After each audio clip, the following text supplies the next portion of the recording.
دنیا میں عروج و زوال کی داستان اتنی ہی پرانی ہے جتنی دنیا کی تاریخ پرانی ہے، اور ہر کوئی چاہتا ہے کہ وہ عروج کی بلندیوں کو چھوئے اور زوال ان کے پاس سے بھی نہ گزرے، لیکن چاہت کی بنیاد پر چیزوں کا ملنا یا نہ ملنا نہیں ہوتا۔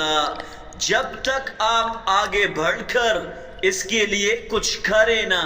یہ عروج و زوال انفرادی طور پر بھی ہوتا ہے اور اجتماعی طور پر بھی۔ کیسے؟ بتاتا ہوں۔ اس کے لیے ہمیں ہزاروں سال پہلے جانا پڑے گا۔ آپ رومن، پرشین اور بعد میں اسلامی سلطنتوں کو دیکھ لے۔ ان کے عروج کے زمانے میں کسی کو خیال بھی نہ آیا ہوگا کہ ہم بھی کبھی زوال کی بستیوں میں گم ہو جائیں گے، اور ہماری بھی داستان تک نہ ہوگی داستانوں میں۔ لیکن عروج کو دوام ہے، نہ زوال ہمیشہ کے لیے ہوتا ہے۔ China. China. China. China. China. China. China. China. China. China.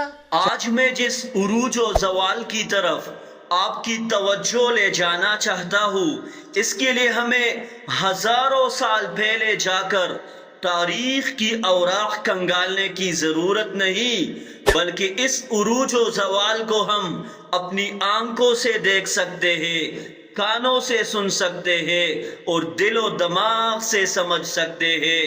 میں چائنا کی عروج اور امریکہ کی زوال پر آپ کی اٹینشن مرکوز کرانا چاہتا ہوں کہ زوال پذیر قوم کس طرح حسرت بری داستان بن جاتی ہے۔ یہ اپنی تمام تر کوششوں کے باوجود اللہ کے قانون زوال سے بچنے کے لیے ہر طرح سے ہاتھ پاؤں مارتے ہیں، لیکن زوال جو ان کا مقدر بن چکا ہوتا ہے ان پر ایسی ضرب لگاتا ہے کہ یہ صدیوں تک اٹھنے کے قابل نہیں ہوتے، اور عروج پانے والی قوم کیسے بہادری، خوشی اور تحمل سے اللہ کے اس قانون کا استقبال کرتی ہے، اس کو انجوائے کرتے ہیں اور دیگر لوگوں کے ساتھ بھی اس کو شیئر کرتے ہیں۔ اب آپ ایک طرف زوال پذیر امریکہ کو دیکھ لیجئے۔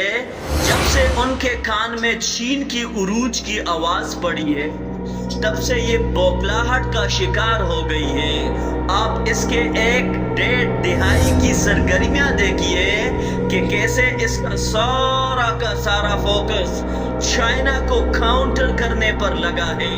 آپ ان کے نیٹو کے سیشنز دیکھیے، G7 اجلاسوں کا اعلامیہ اٹھائیے، کوارڈ میٹنگز ملاحظہ فرمائیے۔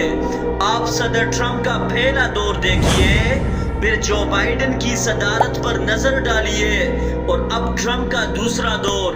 یہ سیمی کنڈکٹر تک چین کی رسائی کو روکنا، ہواوی کو دیوار سے لگانا، چائنیز پر جاسوسی کا الزام لگا کر ملک بدر کرنا، ٹک ٹاک پر بین لگانا، اور اب ٹیرف والا ڈرامہ، یہ اور کچھ نہیں بس وہ ڈر اور خوف ہے جو ایک پریشر میں آیا ہوا ملک ہے، جو ہر وہ کام کر رہا ہے جو اس کو زوال کی پستیوں میں گرنے سے روکے۔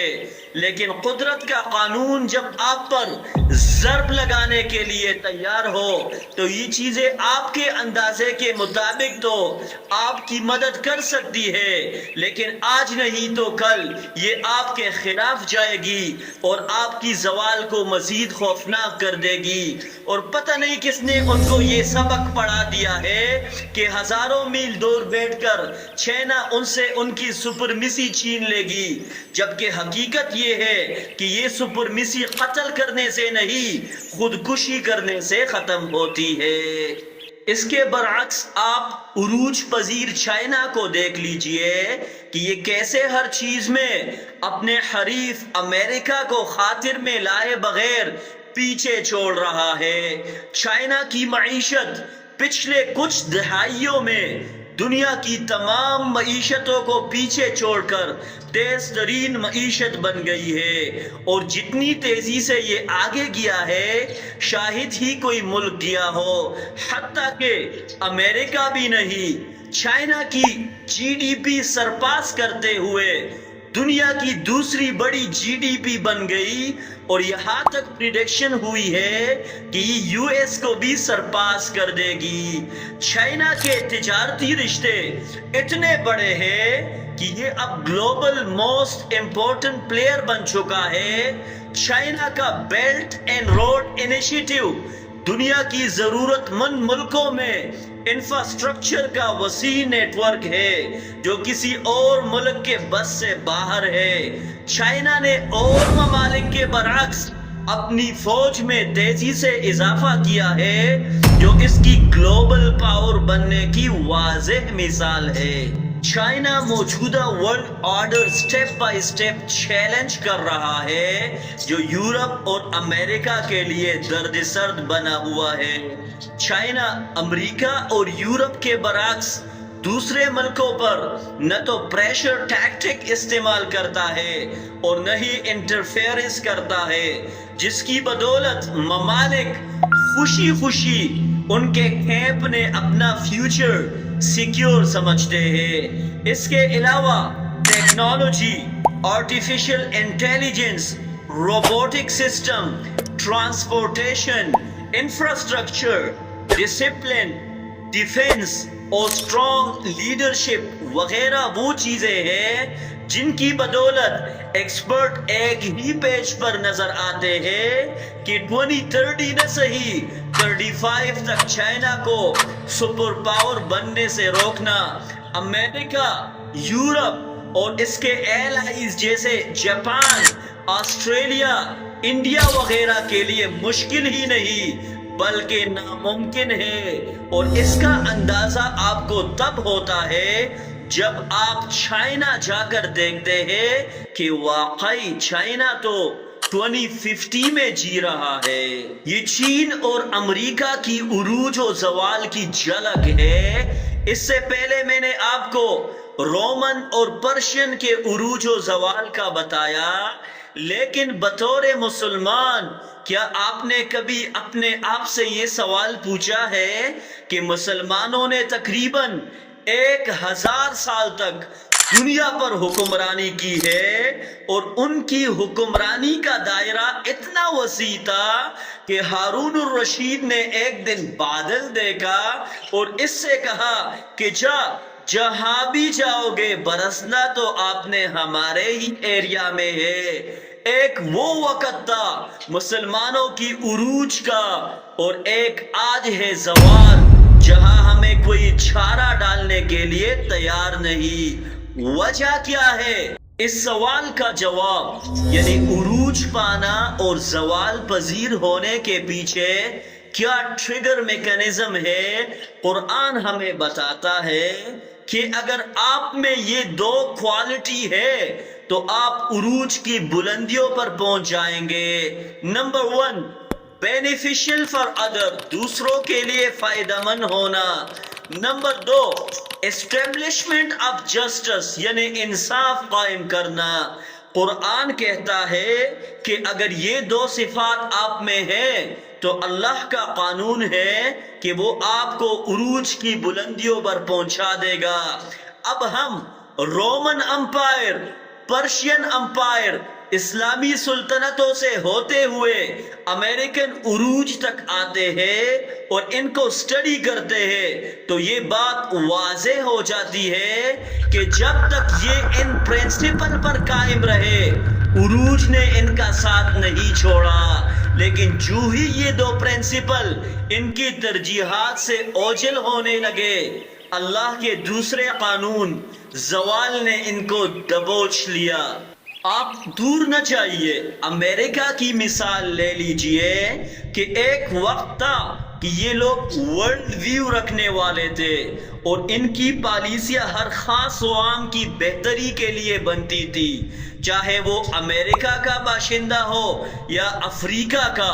یہ ایکویلٹی پر بیلیو کرتے تھے اور لوگ ان کو آئیڈیالائز کرتے تھے اور حتیٰ کہ ان کے وہاں آباد ہونے میں پراؤڈ فیل کرتے تھے، لیکن آہستہ آہستہ یہ ان کی ترجیحات سے سکپ ہونا شروع ہوئے اور یہ میک امریکہ گریٹ اگین جیسے نعروں کی طرف آ گئے اور ان کو اپنا مفاد پروٹیکٹ کرنے کا منصوبہ سوچا اور باقی لوگوں کو بھیڑ بکریوں کی طرح جہازوں میں لاد کر اپنے اپنے ممالک روانہ کیا، اور اسی طرح اپنا مفاد دیکھ کر کچھ ممالک پر سینکشنز اور کچھ پر ٹیرف تھوم کر امریکہ قرآن کی اس پرنسپل سے نکل آیا کہ ہمیں تو اپنا مفاد عزیز ہے، باقی جائے بہاڑ میں، اور قرآن کا دوسرا پرنسپل کہ انصاف قائم رکھو۔ ایک زمانے میں امریکہ اس پر بھی عمل پھیرا تھا، اور نہ صرف امریکہ میں بلکہ ہر جگہ انصاف کے لیے سرگرم تھا، لیکن پھر آہستہ آہستہ یہ بھی اس کے ترجیحات سے نکل گیا اور یہ ہر جگہ سریعام خون بہانے لگا، جس کی تازہ ترین مثال غازہ ہے، اور یہ اس کرائیٹیریا سے نکل گیا جو عروج ڈیزرو کرے۔ لہذا آج نہیں تو کل یہ اپنا پاور کھو کر سپر پاور سے سیکنڈ پاور اور آہستہ آہستہ داستان بن جائے گا، اور ہاں اس کی جگہ لینے والا سپر پاور جب تک ان دو پرنسپل پر قائم رہے گا پام عروج تک پہنچتا رہے گا، اور جس دن اس نے بھی یہ دو پرنسپل اگنور کر دیے تو عروج بھی ان کو اگنور کر کے زوال کی پستیوں میں دھکیل کر کسی اور کے ہاں اپنا بسیرا جما لے گا۔ لہذا ہم میں سے ہر کوئی انفرادی طور پر یا اجتماعی طور پر دنیاوی زندگی میں اگر عروج پانا چاہتا ہے تو یہ دو پرنسپل ہماری مدد کر سکتے ہیں، نہیں تو کوئی ہمیں زوال سے بچا بھی نہیں سکتا۔ اللہ تعالیٰ سے دعا ہے کہ وہ ہمیں عروج اور زوال کا یہ فلسفہ سمجھنے اور اس سے سیکھنے کا موقع عطا فرمائے۔